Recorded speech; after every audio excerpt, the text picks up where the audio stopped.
All right, guys, it is ceiling fan day. So this house is new, it's modern. I don't know what they were thinking when they put this fan up. It just doesn't go with the rest of the house.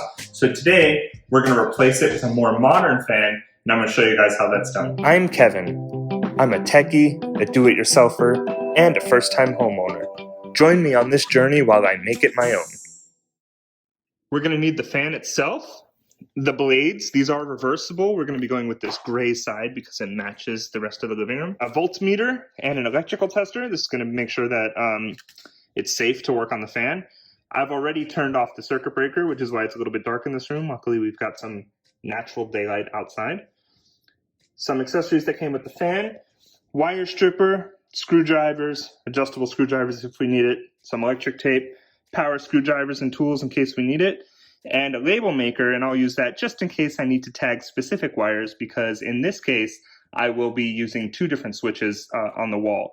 One will control the fan itself, and one will control the light. Also going to need the manual itself, and we'll follow the instructions here. And I've already made sure that the power is off at the circuit breaker, so these switches are non-functional right now. I'll be wiring this fan to two different switches, one for the fan itself, and one for the fan lights. And this will allow me to automate these components separately with the rest of my smart home. So we still have some daylight outside from the windows, which is going to help with some natural light here. Step one is going to be removing this existing fan.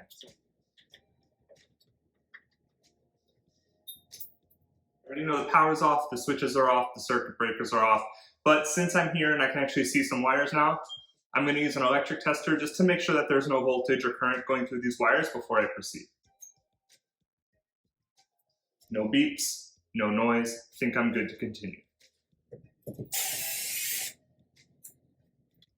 Now, when you're taking these off, I recommend doing them in a cross pattern. That way you don't have all the way to the fan on one side. So I just took off a blade that goes here, so now I'm going to go for the opposite side just to try to keep things as symmetrical as possible when we're looking at weight.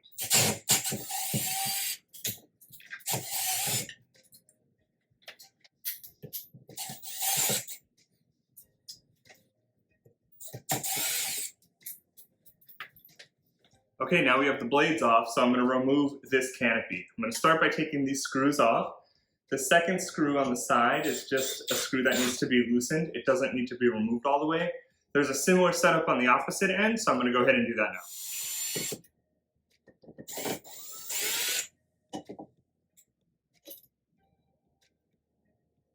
All right, I'm even closer to actual electric wires, not the secondary wires to the fan. So I'm going to check one more time for electricity just for safety. Looks like I'm good to continue.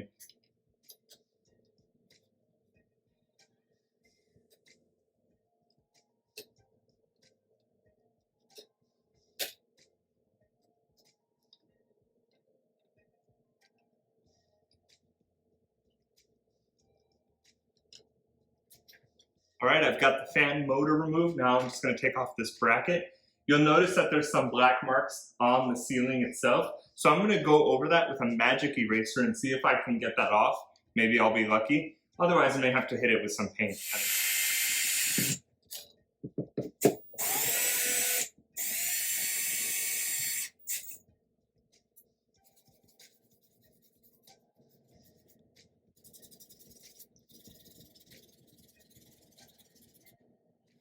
Maybe hard to tell with the lighting and the camera angle, but this magic eraser took all of that stuff off. These really are incredible. I'm gonna have to let that dry before we actually see if it worked. May need to touch it up with some paint anyways, because I think my theory about how these work is that they actually take off a little paint. Now the new fan's gonna cover all this anyways, but I'm just a little OCD, so I wanna make sure it's done right. So I'm just gonna proceed, and if I need to make touch-ups later on, I'll do that after the fact. Now it's a cloudy day outside, which is making it get darker faster than I expected it to, and all of these lights have to be off for me to work on this fan. So it's a good idea to plan for lighting, and in this case, I'm going to see if I can rig up this automotive light on an extension cord, possibly hang it on one of the curtain rods or try to figure out some lighting. In my case, the outlets are on a different circuit than the main lights. So I'm able to turn on the TV to get some lighting, and I was also able to hang this automotive light from an AC vent, which is a great location because it'll actually allow me to adjust the light and continue with this job. Let's look at the wiring. When I was replacing the switches, I noticed that the red wire in the wall controls the light. And so on this ceiling fan, red will connect to the blue wire. White is our common or neutral, and black is the hot wire for the fan. This wire right here is just brass and it connects to a screw inside the box. So that's just ground. So I'll connect this one to ground, this one to the hot wire. For the fan, we've got our neutral and we've got our light wire. Now it's just a matter of removing the appropriate screws from the mounting plate and getting this on the ceiling.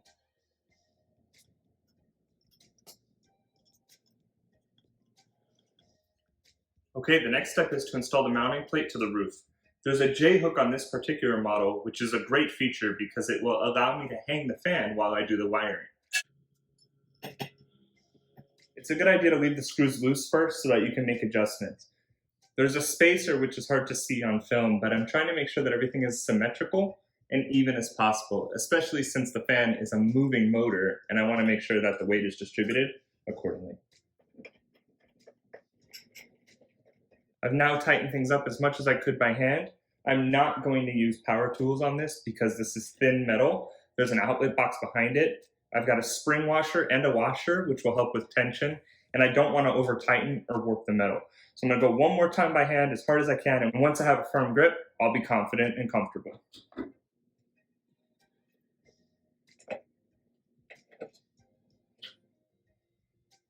All right, that's not going anywhere. The next step is to take this motor housing and hang it on what's called the J-hook. That's this hook right here, which will help with support. So I'm going to use a non-slided hole to slide this on and allow that to help support the weight of the fan. Now I've got access to the wiring, so I'm going to undo this wiring here, give myself some slack, and then we'll start wiring things up. I've given myself a better angle to work with the ladder. Here's what we're working with. I've got a green wire from the mounting bracket, which is a ground. I've got an actual ground wire that comes from the outlet box. This is just bare copper. Then I've got a ground wire from the fan. These are color-coded, so it makes it easy. I'm going to take all three of these grounds and connect them to one another using a wire nut. Once I install the wire nuts, I'll wrap them in electrical tape for extra protection. The other wires are color-coded as well. So the white neutral wire will connect to the white neutral wire coming from the outlet box. The black wire, or the fan motor, will connect to the black hot wire that goes to the fan switch. And then this blue wire, which is labeled light, is going to be connected to the red wire that goes to the switch. You may decide to trim some wires and make things even. This is just a ground wire that connects to a metal screw. So to keep things simple, I'm going to cut this, trim it to size, and then because it's a 14 gauge wire, I'll use the 14 gauge stripper to strip off some of the jacket. Ceiling fans and light fixtures sometimes have stranded wire, meaning there's a lot of little wires inside of this protective jacket, or coating of the wire. In this case, the outlet box has a solid wire, and the mounting bracket and fan itself have stranded wires. So to make sure that I get a tight connection inside the wire nut, I'm going to twist together the stranded wires first, then I'm going to line it up with the solid wire, and as I insert this into the wire nut, I'm going to let the stranded wire go in a little bit first. Probably about 1/8 of an inch, if any, and that way it goes inside the wire nut before the solid wire does, and it'll have a better connection. I like to twist as much as I can and then twist a little more so that the wires themselves have a twist in them. Maybe hard to see from here, but you can see that there's a small twist in the wire itself, meaning I have a good connection. Finally, there's what I call a pull test, which is where you pull on the wires just to make sure that they don't come out. In this case, the ground looks good. Now I'm going to repeat the same process for the other wires. The wires are now connected.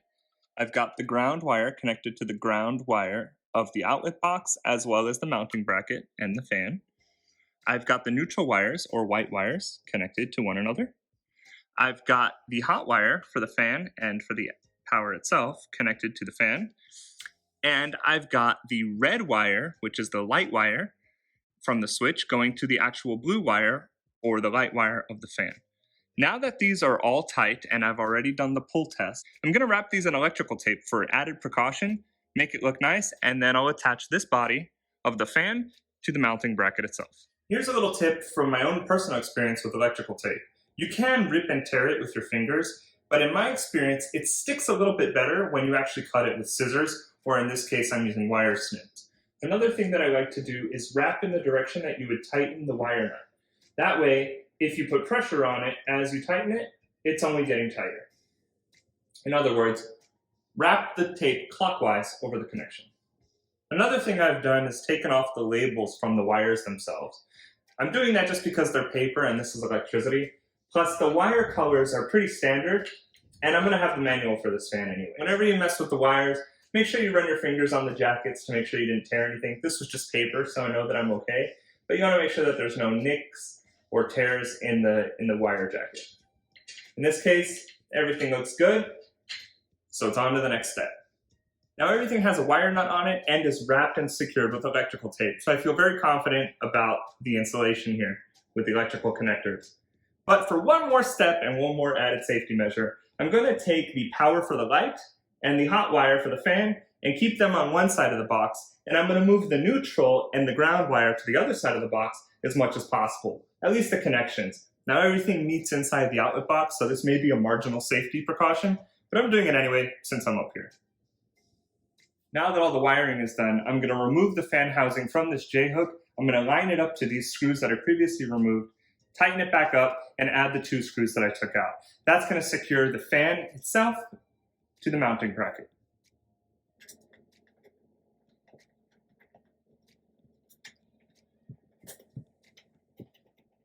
That's as tight as I can get it with a hand screwdriver, and that's as tight as I'm going to go. This is thin metal, and I don't want to strip any of the screws or warp the fan body. The fan came with these washers and these screws. So what I've been doing is taking these screws and running them through fiberglass washers. I'm going to line up the fan blades by inserting them into the fan motor. I'm going to insert this to tighten things up, and I'm going to start with the middle screw and then tighten the 2 remaining ones. There are 3 screw holes on each fan blade. This is the fan blade, and it's reversible.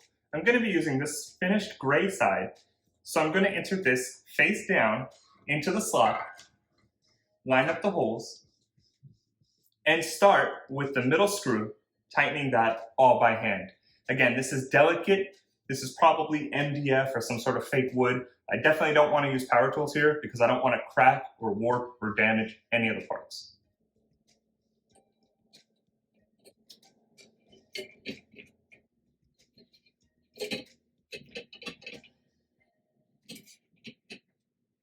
The blades are on, and I would say that's looking pretty good so far.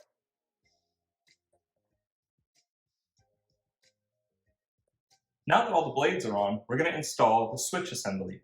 There are 3 screws that attach to this motor assembly, and what I'm going to do is remove one of them and then loosen the other 2. This is going to allow me to slide the switch assembly on, align it, and then tighten everything back up. Now that I'm working with metal on metal, I'm going to be using a power drill set to a very, very low setting to make sure I don't strip the screws. This is mainly to loosen things and just make light work out of what would otherwise be manual.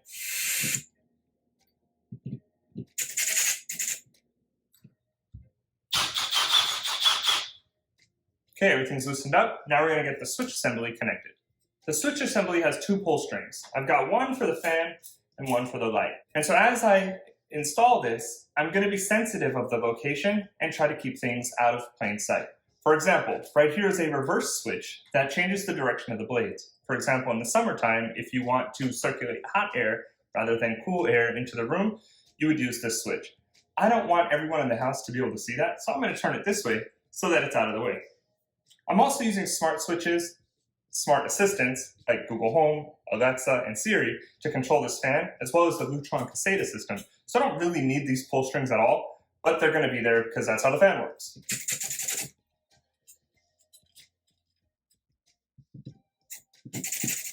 Anytime I use power tools to tighten things down, I like to double check with a hand screwdriver just to make sure it's as tight as I can get it.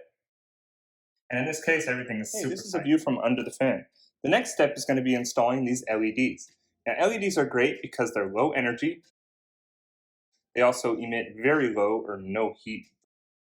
And they just basically last forever, or much longer than light bulbs would. So I'm going to install that piece, then we're going to connect this blue wire here to the blue wire here, the white wire here to the white wire here, and then these 2 squares or Molex connectors will plug into one another. We'll get this on, and then we'll put the final plastic piece on, and the assembly should be complete.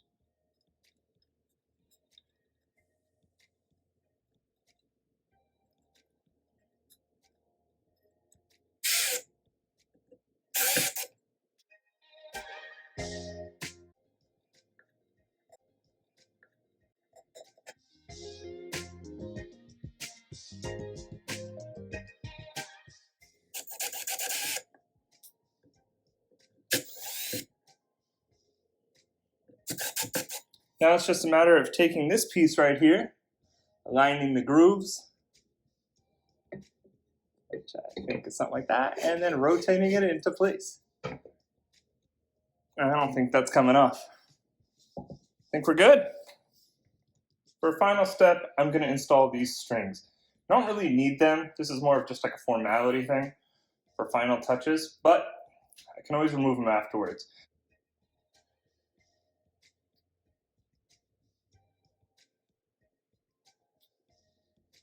Okay, strings are on. Let's have a look at it. Okay, I've got the fan installed. Everything is connected. I'm going to go ahead and turn on the circuit breaker now and make sure that everything works correctly. Okay, I've got smart switches on the wall, smart speakers or smart assistants ready to go, and I've got the fan installed. So let's give it a shot. Turn on the living room ceiling fan lights. Beautiful. Alexa, dim the living room ceiling fan lights to 50%. Beautiful. Alexa, turn on the living room ceiling fan. Oh yeah, now that is cool. Alexa, set the living room ceiling fan to medium. All right. Alexa, turn off the living room lights. Okay. All right, I would say this is awesome. The colors match. This looks beautiful. I'm happy with the job. One more thing done in the house.